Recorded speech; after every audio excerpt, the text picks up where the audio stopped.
Hello மக்களே, நம்ம படம்லாம் பார்ப்போம். அந்த படத்துக்கு பார்க்கறதுக்கு முன்னாடி ட்ரைலர்லாம் ரிலீஸ் பண்ணுவாங்க. அந்த ட்ரைலர் இருக்கிற விஷயம் படத்துல கண்டிப்பா இருக்காது. அதை பற்றி தான் பார்க்க போறோம். வாங்க பார்க்கலாம். முதல்ல ட்ரைலர் அப்படின்னா ஒரு 3 மணி நேரம் படத்தை 3 நிமிஷமா கட்டிங்ஸ் ஒட்டிங்ஸ் எல்லாம் போட்டு எடிட்டிங்லாம் பண்ணி போடுவாங்க. அதான் ட்ரைலர். 4 ஷார்ட்ஸ் காட்டுவாங்க. அதான் ட்ரைலர்னு சொல்லுவாங்க. இந்த ட்ரைலர் இருக்கிற விஷயம் படத்துல இருக்காது. உதாரணமா பார்த்தீங்கன்னா நம்ம சூப்பர் ஸ்டாரோட கூலி படம் பார்த்துருப்பீங்க. அதுல ட்ரைலர்ல பில்டப் பண்ணி காமிச்சிருப்பாங்க. ஆனா படத்துல ஒண்ணுமே இருக்காது. சப்பையா முடிச்சிருப்பாங்க கிளைமேக்ஸ். ஏன் அமீர் கான் வந்தாருன்னு கூட தெரியல. கேமியோல அப்படியே அந்த படத்தை முடிச்சிருப்பாங்க. அப்படியே கமல் சாரோட தக் லைஃப் எடுத்துக்கிட்டீங்கன்னா படம் பேரு தக் லைஃப் தான். ஆனா படம் பார்த்து நமக்கு தான் தக்கு. அதுவும் ட்ரைலர்ல பில்டப் எல்லாம் பண்ணி எஸ்டிஆர் கமலோட காம்பவுண்ட் எல்லாம் போட்டு செம்மையா பண்ணாங்க. ஆனா படம் அந்த அளவுக்கு சரியா போகல. அப்படியே பாத்தீங்கன்னா ஏகே சாரோட வலிமையும் ட்ரைலர்ல எதிர்பார்ப்பு அதிகமாகுச்சு. ஆனா படத்துல அந்த அளவுக்கு எதிர்பார்ப்பு இல்லாதனால படம் சரியா போகல. நான் பார்த்த முதல் முகம் என் சாங் மட்டும் இல்லைன்னா படம் தெரிஞ்சிருக்காது யாருக்குமே. அப்படியே ஒரு சொதப்பல். தளபதியோட பீஸ்ட் இதுவும் ட்ரைலர்லாம் நல்லா தான் இருந்துச்சு. ஆனா ட்ரைலர்ல கதையை சொல்லிட்டாங்க. அதனால படம் சரியா போகல. அடுத்து சென்னை 28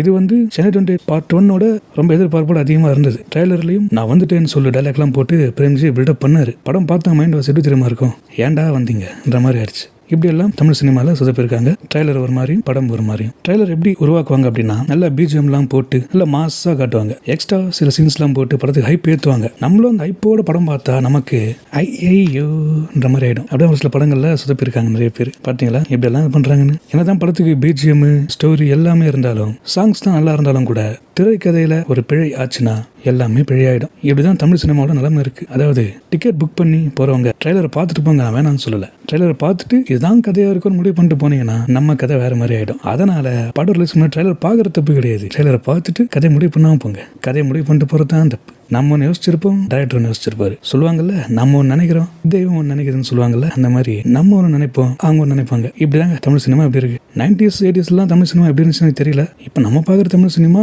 இப்படிதான் இருக்குது. அதனால மக்களே ட்ரைலரை பார்த்து ஏமாறாதீங்க. போய் படத்தை பாருங்க. படத்தை பார்த்து தூங்கிட்டான்லாம் சொல்றீங்க. தூங்குறதுக்கு படம் பார்க்க வேணாமே, பாட்டு கேட்டு தூங்கலாமே. ஏன் படம் பார்த்து தூங்குறீங்க? நான் இந்தியன் 2 பார்த்தே தூங்கிருக்கேன். நான் போறது ஸ்நாக்ஸ்க்காகப்பா, வேற எதுக்காகவும் இல்லை. ஓகே மக்களே, கரா படத்தோட ட்ரைலர் வந்துருக்குதான் பாருங்க. ட்ரைலர் பார்த்துட்டு கதை முடிவு பண்ணாம நீங்களா போய் பாருங்க. மிச்சத்தை விக்னேஷ் ராஜா சொல்லுவார். ஓகே மக்களே, இந்த வீடியோ உங்களுக்கு பிடிச்சிருந்தா லைக் பண்ணுங்க. வெறும் ட்ரைலரை மட்டும் பார்த்துட்டு படத்தை பார்க்குற உங்க ஃப்ரெண்ட்ஸ்க்கு ஷேர் பண்ணுங்க. மேலும் உங்க கருத்துக்களை கமெண்ட்ல சொல்லிட்டு நீங்கள்லாம் எந்த படத்தை பார்த்து டிசப்பாயின்மெண்ட் ஆனீங்கன்றதையும் சொல்லிட்டு மேலும் அப்டேட்ஸை தெரிஞ்சுக்க நம்ம ரீல் அண்ட் ரியல் சேனலை மறக்காம சப்ஸ்கிரைப் பண்ணுங்க. இப்ப உங்களிடமிருந்து விடைபெறுவது சினி ஜோஷ்.